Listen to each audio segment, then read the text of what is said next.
Let us put ourselves in the holy presence of God as we say in the name of the Father and the Son of the Holy Spirit. Amen. Hail Mary, full of grace, the Lord is with you. Blessed are you among women, and blessed is the fruit of your womb, Jesus. Holy Mary, Mother of God, pray for us sinners, now and at the hour of our death. Amen. In the name of the Father, the Son of the Holy Spirit. Amen. Good day, BEd 13.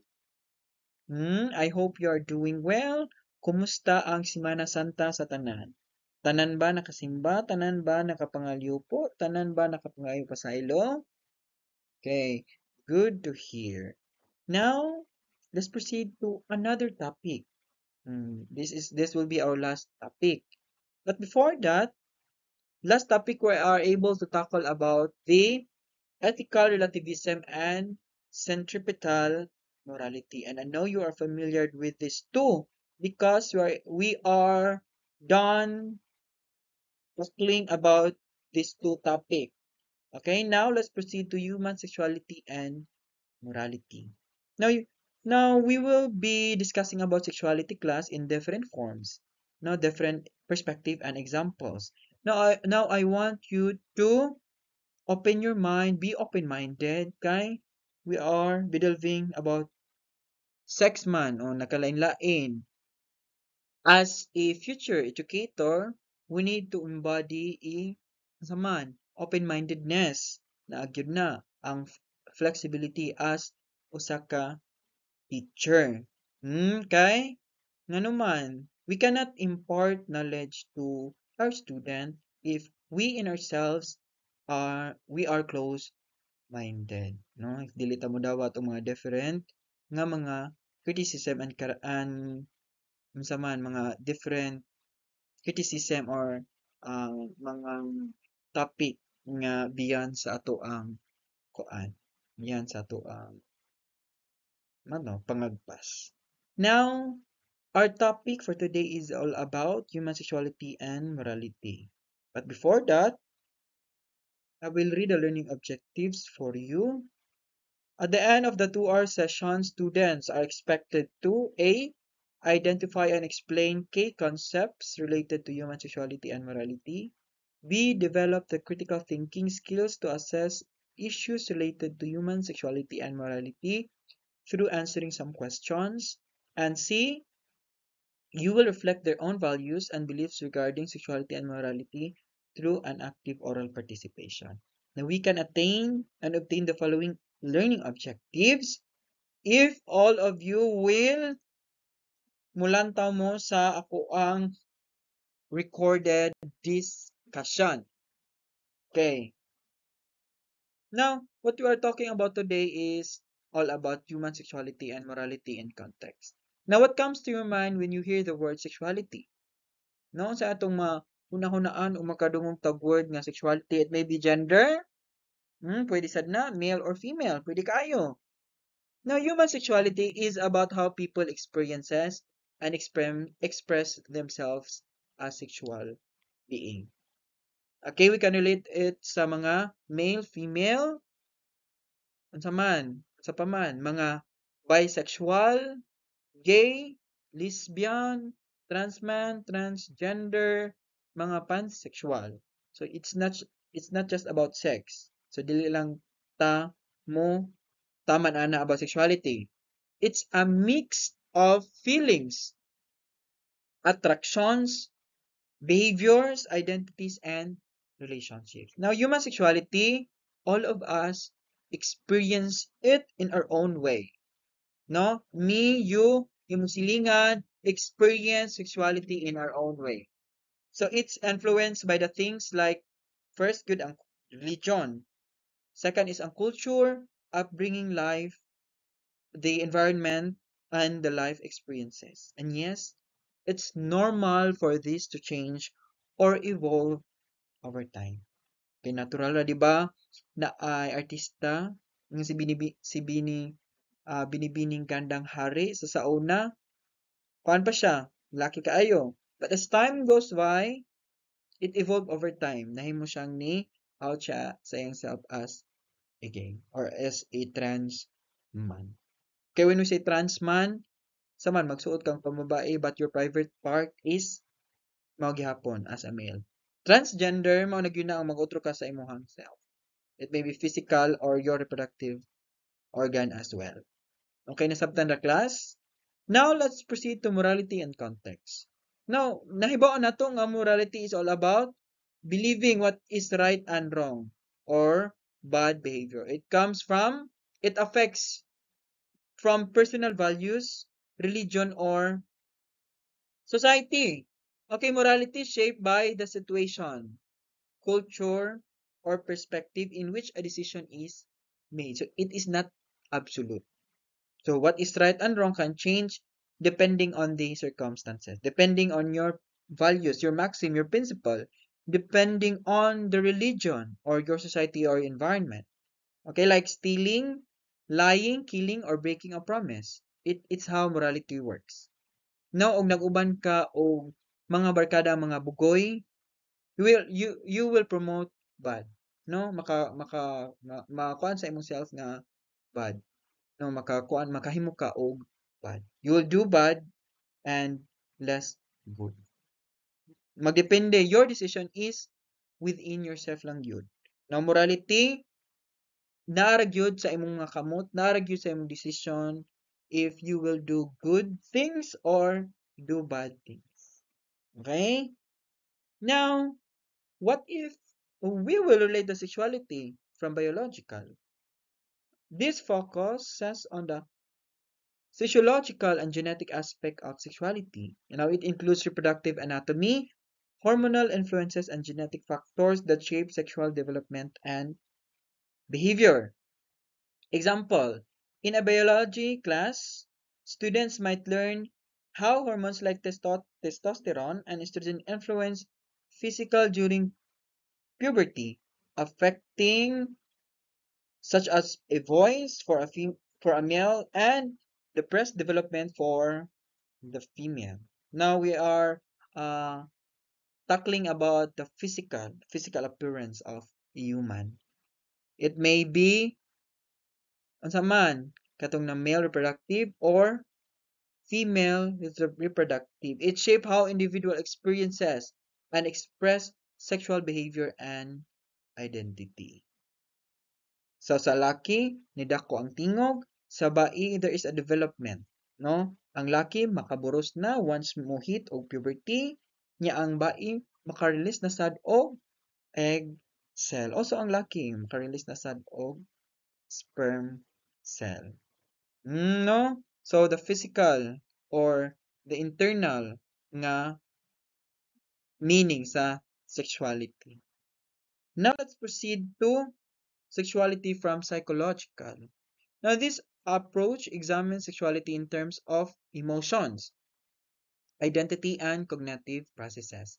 Now it explores sexuality orientation, attraction, and personal experiences that shape an individual understanding of their sexuality. Now, from a psychological context, sexuality is how a person experiences and expresses sexual feelings, their desire, and identity. So it influenced by their thought, emotion, environment, and development. So, diba, there are many ways on how to express your love or your sexuality to others. It may be physical touch, assurance through words, quality time, or eating. Now, example, a student struggling with self-identity might experience confusion about their sexual orientation. Now, sa sexuality from psychological, it deals with the cognitive aspect or the emotion as well. Okay, for example, there is a student nga ga 50-50 sa iyahang self.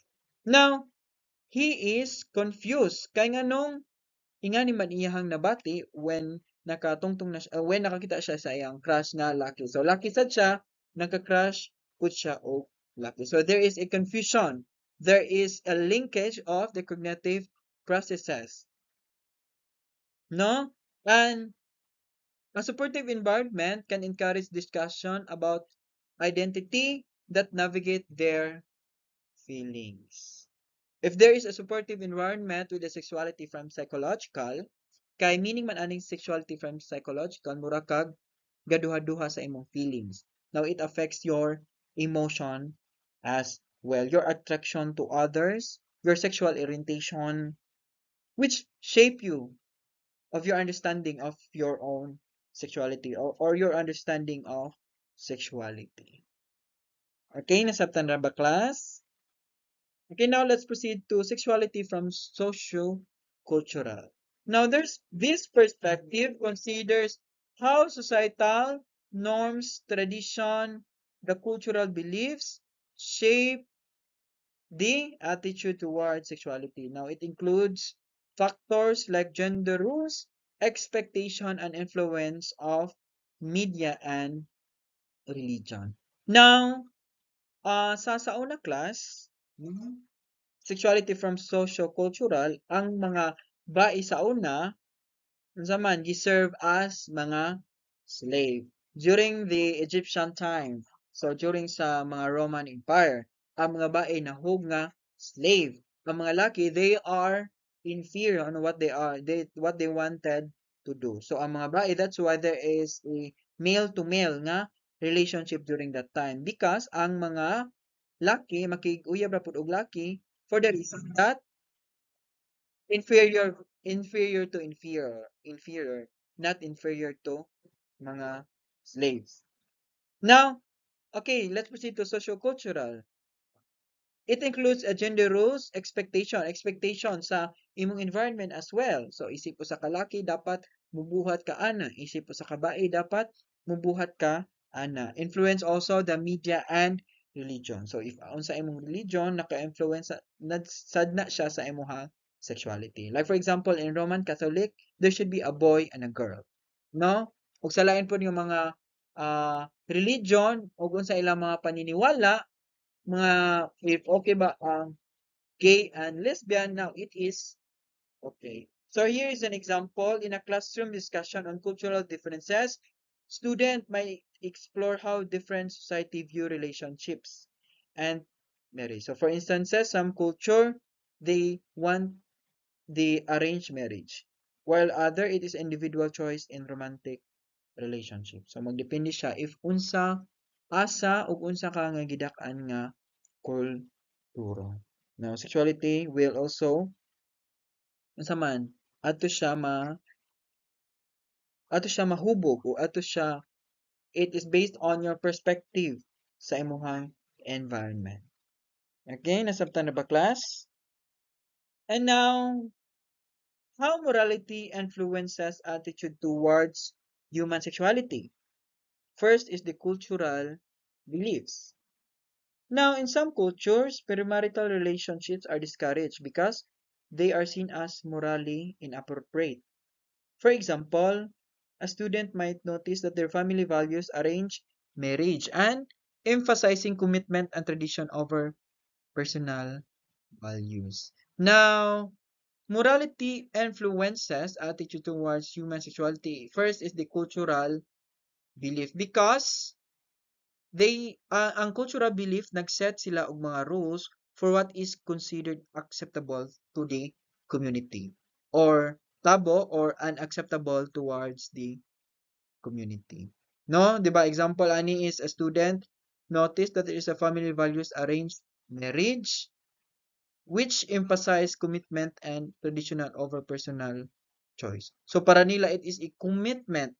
So para nila mupasa ni siya og imuhang kayamanan or imuhang authority sa imuhang tao kasi ang imuhang parents man mao imong pili if kinsa imuhang pangasawa. No, so these beliefs show how people think, feel, and act about sexuality, often affecting everything from gender roles to sexual orientation and relationship. No, kay when there is a fixed marriage, makingana naman ka nga, ay, uy, di na lamang kumag uyab-uyab day dani o lucky if you're a girl. No, di naman ko mag-uyab ani og lucky kay ni kada ko if fixed marriage naman day ko. Di ba? So there is a saman mamahon makauna-huna ang anak nga dili na naman siya magpakabae. Kay dili naman mosunod ang iyahang will or iyahang gusto. Okay, now on the second part, It is the religious teaching. Now, religious teaching influence attitude towards human sexuality. So many religions promote the idea of waiting until marriage for sexual activity. So, for instance, a student might observe that their community celebrates purity ceremonies to uphold these values. Now, religion teachings influence attitude toward human sexuality by providing moral guidance about what is considered right or wrong. No, ang religious teaching, they not just teaching about bad, but para kaayuhan sa tanan. Now, this teaching often shapes beliefs about issues like marriage, gender rules, and sexual orientation, affecting how individual views and express their sexuality. No, di ba? Kay if gikan ka sa abroad, gikan sa western country, no? If nakadung ka sa place nga where same-sex marriage is legal, no? Kanang paminawon gyud ang ilahang dughan, paminawon gyud ang ilahang right. Now, makaingon ka ning mudong ka sa Philippines nga lain ang teaching nga gitudlo sa religious. Gitudlo sa maong particular nga religious.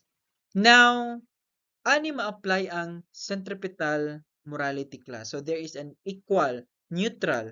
Dapat if gikan ka sa Western country, imong respetoon ang culture sa Philippines. If gikan ka sa Philippines, imong respetoon ang laing culture sa laing nasod. Not just on the outside of our country or the Philippines, but also sa mga lain-lain nga mga tribe or lain-lain nga mga religion.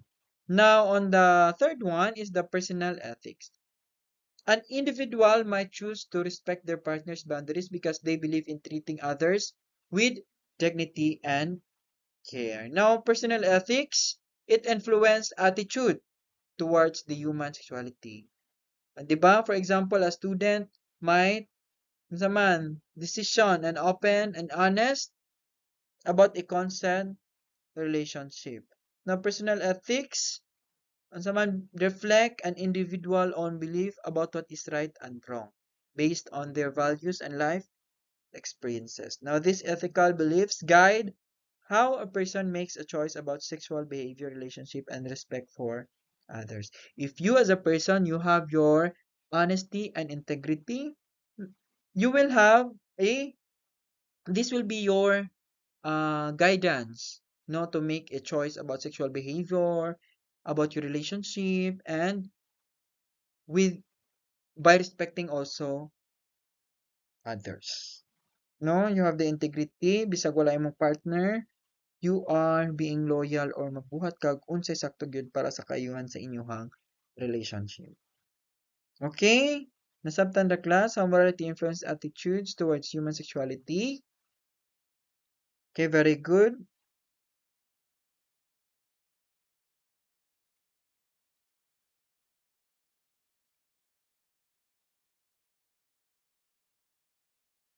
Okay, now let's proceed to the fourth one, is the social norms. Now, how social norms influence attitude towards sexuality. Now, in modern society, there is a growing acceptance of LGBTQ plus identities, reflecting a shift in moral attitude. For example, a student might participate in pride events to support their friends and promote inclusivity. Now, social norms can really influence human sexuality. For example, as a student, nakakita ka, you are nag 50-50 pa ka sa imong self. Now kita ka nga na nagparade, di ba? Mostly no naman ron nga na ay magparade nga they are expressing themselves nga na ay kuan na word nga pride nga na that they are bringing flags nga rainbow signs. And then you within yourself makita ka nga karna ay they are expressing themselves nga galakaw-lakaw with their different costumes, attires, makeup. Now, ikaw sa mga galingon na influence ka nga mo out na sad because of the expectation about how people should behave in a society. Nakita nimo nga okay ra di ay nga mo show ra pud ka sa imong self kay daghan man mo. no? Mo may nakita nimo sa mong environment nga accepted di ay or okay ra di ay. Now, people often adjust their sexual beliefs and behaviors to fit in what is considered normal or acceptable by their community. So nakita nimo nga okay di ay nga mo out mo suot og mga different dresses. Now it is considered normal or acceptable by their community. Kay nakita nimo nga there is no bullying nga nahitabo og happy sila sa ilang self, also gusto ka nga there is a satisfaction within yourself also nga imuhang ma-out imuhang self with sa kadag tanan. It is how social norms influence human sexuality. Now, on the fifth one, we have philosophical perspective. A person following Kantian ethics might believe that relationships should be based on mutual respect rather than personal gain. For instance, a student might reject peer pressure to engage in a relationship if it conflicts on the values. Now, so a philosophical perspective, it encourages people to think deeply what concepts like morality, the freedom, equality, and human nature. Now, it's how individual understand and judge sexual behavior. No, the relationship in a thoughtful and ethical way. No, huna-hunaon sa gyud, no, as a philosophical thinker. If sakto ba gyud na nga imuhang buhaton maka-cause ba na og conflict sa uban, no? There is a intellect or knowledge nga musod if mo decision magyud ka nga mo-out ba gyud ka ana or imo ra ba gyud siyang ikuan sa imong self. And now, let's proceed to the ethical theories frame discussion on sexuality. We have Kantianism theory, utilitarianism theory, divine command theory, natural law theory, ethical relativism, and centripetal morality. So in Kantianism theory, you are not merely doing your partner as an end of things, but is a sama nimo buhaton para sama nimo siyang higugmaon, dili nimo siya gamiton. Also, it is binded with your ethical thinking and moral reasoning. Now, in utilitarianism, we have the benefit for everybody, the pleasure for everyone, as long as bahalag na yung masakitan, basta kay masave ang uban. Now, on divine command theory, it is guided by the divine Almighty, the God. The moral here is following the God's rules, no? Following the God's command. The immoral is mo-obey ta. Natural law theory, it is natural. Natural ra. No, ethical relativism, moral is culture. What is good from others might bad to ours. What might good to ours might bad to others. Centripetal morality, neutral for everybody. There should be a respect for everyone despite of their culture. Now we relate the ethical theories to sexuality. First is the Kantianism theory. No? So Kantianism theory, so it emphasized the inherent dignity and autonomy of individuals, treating them as ends in themselves, not as object. Okay, for example, using someone for sex without their consent violates their autonomy and is morally wrong, even if the action brings pleasure to one party. Now we are be tackling about sex. Now, sex on Kantianism theory, no, you are using your partners or no consent nga makig sex. So it's violate their decision in their life. And it is morally wrong kay wala man kay consent nga makikuan ka, makihilawas ka sa imong partner. So, bisan pa og ang inyong buhaton nakahatag og pleasure ninyong duha. As long as walay consent, it is morally wrong. Now we are kuan sa ethical theories on sexuality. So wrong yun siya nga walay consent. Dapat yun na ay consent kay para hapsay ang dagan. Okay, now we are able to we are be delving also on utilitarianism. No, so focuses on the consequences of actions, aiming to maximize overall happiness and minimize harm. For example, a mutual consensual and safe sexual relationship that brings happiness to both parties is morally right. Now, consensual na ay pagtugot, whereas non-consensual sex causes harm and is wrong. So, dapat gyud na ay pagtugot sa usag-usa ang safe sexual relationship because mupahatag pag yun siya og kalipay ninyong duha, no? There is a genuine action from yours. Whereas non-consensual walay pagtugot nga sex cause harm and is wrong. So bad good siya kay ano man na mapugos or basi na mapugos na apoy masakitan. How about on divine command theory? Morality is defined by adherence to the command of a divine being or religious text or known as the Bible. Example, according to some religious teaching, premarital sex or as we know, the sex before marriage is immoral because it contradicts the divine law. No, ang sexuality sa divine command theory, it is immoral if mag-sex sa dili pa kasal. Because marriage is seen as the proper context for sexual activity. Sa ato ang Roman Catholic, if kasal na ka, ana na gyud mo mabuhat og mga butang nga legal sa as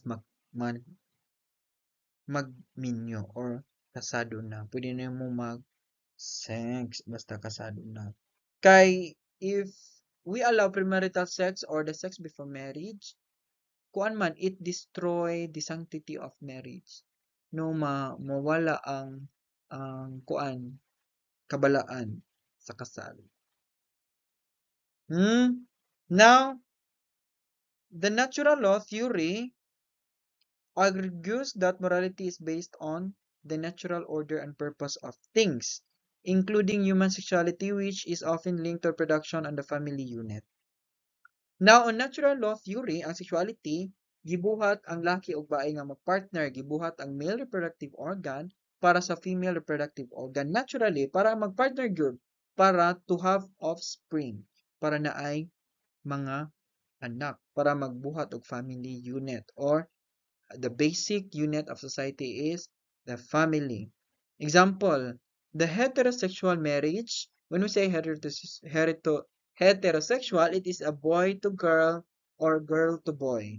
Now, is seen as morally correct because it aligns with the natural purpose of sexual activity, which is reproduction and forming stable families. No, ang laki para sa bae, ang bae para sa laki. Natural ra gyud ni siya. Natural nga mao gyud himuon sa baig laki nga mag-sex para magka. Now, kinasabtan na ba class? Now, let's proceed to ethical relativism.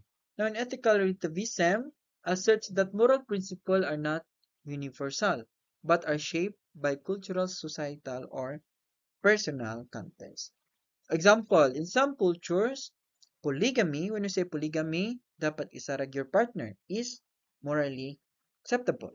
While in other, monogamy, so when we say monogamy, magdaghay partner like Islam nga religion, no?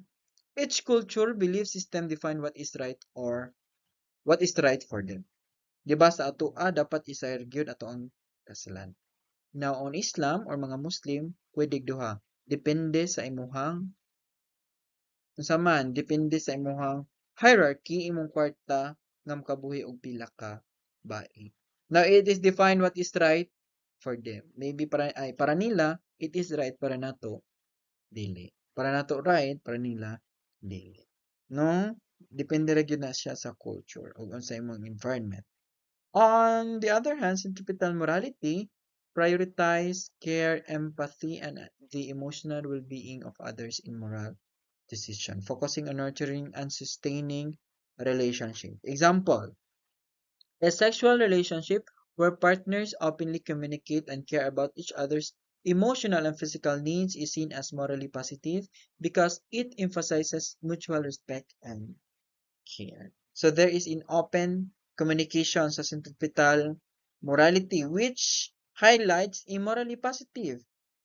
Unsa man, because it emphasizes mutual respect and care. No? Bisan pa og kitay ako nakoy uyab, nya ikaw nakay uyab nya akong gichatan imong uyab nga nangamusta ko, nangamusta ko sa iyahang kinabuhi, it is morally positive because it highlights or it implies, emphasize mutual respect and care. So dili wala siya gaano na og unsay istorya sa uban as long as it promotes the goodness para niya, no? The bottom line here is neutral ra siya, no? Nag-promote siya og respect within each other. Okay, so nasabtan na ba ang ethical theories frame discussion, ethical theories in relation to sexuality class? Okay, very good. Okay, now let's proceed to this question. How different cultures, relationships shape sexual norms? So, giyon sa man, ang nagkaninglain ng mga kultura ug mga relihiyon sa pag-shape sa sexualidad. Now, different cultures and religions shape sexual norms by influencing what is considered acceptable or taboo or unacceptable in relationship and sexual behavior. First is the cultural influence. Now, in Japan, traditional values emphasize modesty and privacy in relationship. Public display of affection are often discouraged, reflecting cultural norms of respect and restraint. So example, a Japanese student might notice that their grandparents prefer arranged marriage, which align with traditional family values. Diba? So in Japan, the significant role in shaping sexual norms, prioritizing group cohesion and avoid behaviors that could disrupt social balance, such as openly discussing sexual matters.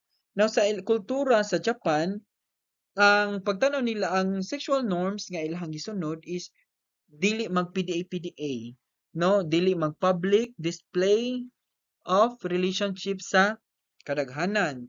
So, kamo-kamo lang gyud nara sa inyong panimalay. But on the Western countries, naay there is a liberty sa ilang self. There is a liberty sa ilahang paniniwala sa ilang kaugalingon nga pwede mag uyab-uyab, pwede mag-kiss sa kilid sa tan. Now, on religious influence, Christianity, many denominations encourage abstinence before marriage, viewing it as a way to honor spiritual commitments. Now, a Christian student might participate in a purity ceremony, symbolizing their decision to wait until marriage for sexual activity.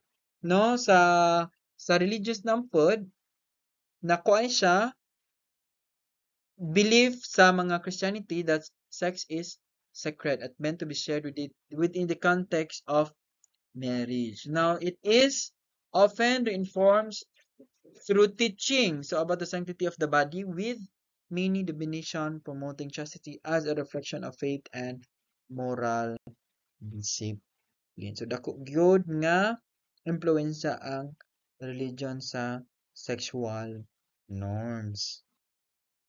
Now, on cultural and religious intersection, it is additionally influenced Catholicism in the Philippines. No, because the cultural and religious values intersect in attitude towards marriage and sexuality. So, nag-cross ang cultural and religious. Because Catholic teaching on premarital chastity aligned with traditional Filipino values of family honor and respect. Diba? For example, many couples may choose to remain celibate until marriage, reflecting both their Catholic faith and cultural expectation of modesty and priority. So there is an importance of and soulmate. So sa Philippines, murag naagyo soulmate, di ba? Kay og panganak ka, naagid kay partner ni ka lako nimo. This concept, relationship, and the expectation of family approval in courtship. So there is a courtmanship of naay agian nga unsa man.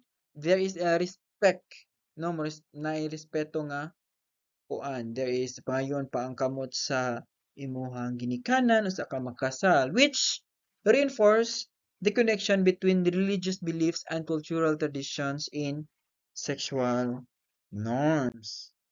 Now, though there are pros and cons about the human sexuality to morality, how about we will tackle more about the key issues and ethical dilemma. No, so human sexuality and morality are deeply intertwined. Oh, when we say deeply intertwined, just like an iceberg. So nasa ibabaw na dyan siya bottom. Just like coin, na siya sa back, na siya sa front. Now, this is intertwined and contemporary issues like LGBTQ plus rights, sex education debates, and the influence of technology all shape how society understands and navigates sexual ethics. So this topic becomes issues because they challenge existing moral, cultural, religious, and societal norms, leading to debate on what is ethically or acceptable. 'Di ba sa LGBTQ plus right, the same-sex marriage, ang sex education debates, dapat bang i-implement sa curriculum ang sex education, and also the influence of technology that shape our understanding on how society navigates such sexual ethics. 'Di ba? There is irampan atong makita sa mga kanang na ay different platforms, labi na sa mga TV patrols, mga balita nga na ay mga ang saman mga bata nga na nasa prostitution. Now, up until now, it is debatable or there is still an issue existing moral, cultural, religious, and societal norms. No debating what is ethically right or wrong or acceptable in the community. Now, first, here is the premarital sex. So, in the Philippines, where Catholic beliefs strongly influence culture, couples who engage in premarital sex may face social stigma. 'Di ba? Kay kita sa ato ang self, if makakita ta sa inaani sa Pilipinas, makakita ta nga naay manag-uyab nga nag-engage og premarital sex or the sex before marriage, they will face social stigma, no? Kay kita makaibaw ta nga nag-sex na sila bisag uyab pa sila makana ta nga ni wala man niya gi preserve iyang virginity nga magminyo na sila. Nya once nga mubuhi ka nga nga storya, of course masakit pa ang storya kaysa imo siyang kuanon. Masakit gud ang storya kaysa imo siyang hanan, di ba? Makadungog tag mga storya nga gikan sa laing uban bisag di tinuod sakit siya kay nganuman ang storya dali ra mo kalat. And napoy uban nga dili dili fun check, fact check mao nang motuo pud lang ko and it was spread na gyud ang mga rumors. So while in Western countries, it is widely accepted as a personal choice. Now, sa laing country, personal choice nimo nga makipag-sex ka, or you will give your virginity to your BF or your girlfriend. Now, it is one of the issues the premarital sex. Second is the contraception and reproductive health. So it is debatable up until now the birth control, the Responsible Parenthood Reproduction Act of 2012 due to opposition of the group. No, 'di ba? Sa China there is a one child policy nga mahitabo. Also here in the Philippines, sexuality is also have a key issue in contraception and reproductive health. Kaya nga naman, there is no balance of the HDI or the Human Development Index nga daghan ang nangahuman ba't walay trabaho. Daghan nga mga tao ba't walay trabaho. Daghan nga naay mga trabaho pero unsa man dali ra sad mga nangamatay or there is no responsible of their well-being or their health. Okay, so nasabtan ra. And the third one is the LGBTQ plus rights. So it is also known as also known gyud diri sa Philippines nga as kaning na ay if you're part of an LGBT group, murag musulong gyud ka sa same-sex marriage. Now, in other countries, it is legal in the United States, Canada, in other parts sa ASEAN, sa Thailand, Thailand, maoy ni kuan, but remains a controversial topic in nation with strong religious influence, such as the Philippines, where LGBTQ plus individuals still fighting for legal recognition. So, sa Philippines, murag nahog yun siya nga, parang na ay, there is a civil union lang ang mahitabo. There is no same-sex marriage kay mahitabo ana sa church because we are dominated by the divine command theory. There should be a boy and a girl. Now, on the fourth key issues and ethical dilemma is the consent and boundaries. The hashtag #MeToo movement revealed cases where individuals, including celebrities, were held accountable for sexual misconduct, demonstrating the importance of consent and clear boundaries in relationship.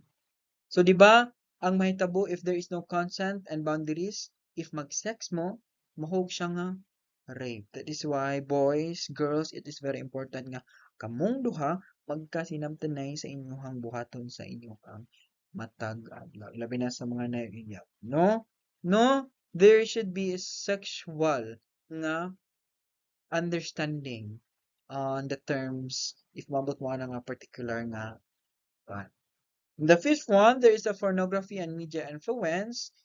The study showed that excessive exposure to pornography can lead to unrealistic expectation in relationship. Kaya di ba, if you will see there are different kinds of porns, di ba na yung mga porns, na yung mga sa mga oin, kanang na yung mga different kuan, nga imong matanaw dadto nga the girl and the boy is very energetic. Now, such as individual expecting partners to imitate behaviors seen in adult films, sometimes affecting their emotional connection. So, ikaw isip lucky or ikaw isip baif, magtanaw ka ana, you are expecting more beyond sa imong partner, sa imong gitanaw.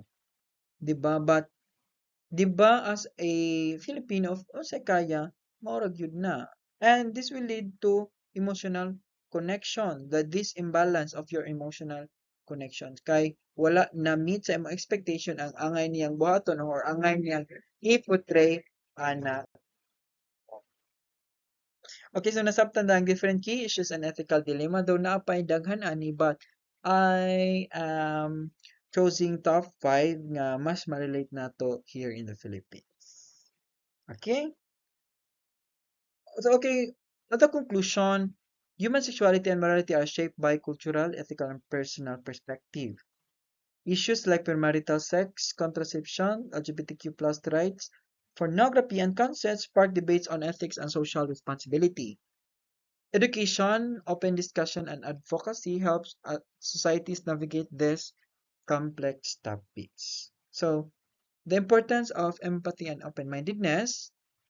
Empathy allows us to understand different perspective and experience without judgment, while open-mindedness encourage respectful conversation about involving societal norms. Embracing both ensures ethical discussion are inclusive, constructive. So that's why it is very important to have empathy and open-mindedness when we'll talk about the different key issues or the sensitive topic. So there's no questions. So there is a question, how can we create society where discussion on sexuality and morality are both informed and respectful? So what role do education and advocacy play in shaping ethical perspective on this topic? Now, I will be answer this. How can we create a society where discussion on sexuality and morality are both informed and respectful?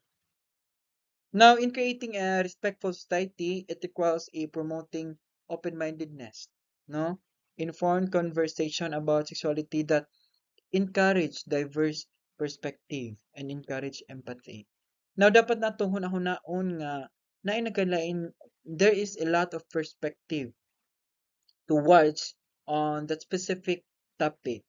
Na as a student or as a human atong dawaton ang ilahang mga different perspective. We will not judge them kung unsa ilahang buot ipasabot, no? As long as there should be a respect for the both of us. na ay respeto nga mahitabo. And also, atoa silang tagaan og chance nga mo sign ang ilahang zaman, ilang stand because we are entitled on our different own opinions. Now, what role do education and advocacy play in shaping ethical perspective on this topic? Now, the role of education has a great or a big role because as a model, as a future educator, we we are not impart on the knowledge that we had, but also we will serve as a role model, no? So if unsay nakita sa to ang student, mao po na ilahang sundokon. Og if unsay ilang nakita sa ilang teacher, mao po na ilahang sundokon. So that is why we need to practice the empathy and open-mindedness on different conversation and different topics that we have. No, kay if you are into friends ka sa mga gay, sa mga lesbian, makaana si student nga ay friendly day si ma'am. So kanang na there is a kanang na ay naipantay-pantay, naipagpantay-pantay nga pagtingin sa kapwa. So ma-inspire si student nga mo show sa iyang self which soon if he or she will become professional, madasa na niya nga there is a equal equal nga sa man pag-atubang sa tanang kadag katawhan despite of the different circumstances that we had. No, di ba? Now for application naman. Okay, class. Now for your assessment, you will be using one half crosswise and answer number 1, 2, 3. Define human sexuality in your own words. Do you think moral perspective on sexuality should change with culture and time? Why or why not? And 3, give me your insight that you have gained today's discussion. Now, asa ninyo ipass? You may pass it through our messenger, so our group chat. Ato lang ipass picture ninyo and send. The deadline will be on Tuesday, Martes, 12 p.m. 12 p.m. midnight. Martes na 12 p.m. midnight. And if beyond ana, I will mark it as. So, if nanay heart ang inyong picture nga gisend, it is recorded. And I hope you have learned something about today's discussion class about the human sexuality and morality. So this will be our last discussion for this semester. Now, thank you class for listening and I hope you have learned something about our today's discussion. And please do advance research and study about our topic. Katong first na topic, katong Kantianism theory about ani, human sexuality and morality because naraan ni ang manggawas sa final examination. Now, thank you class and see you when I see you. Thank you for listening. Goodbye.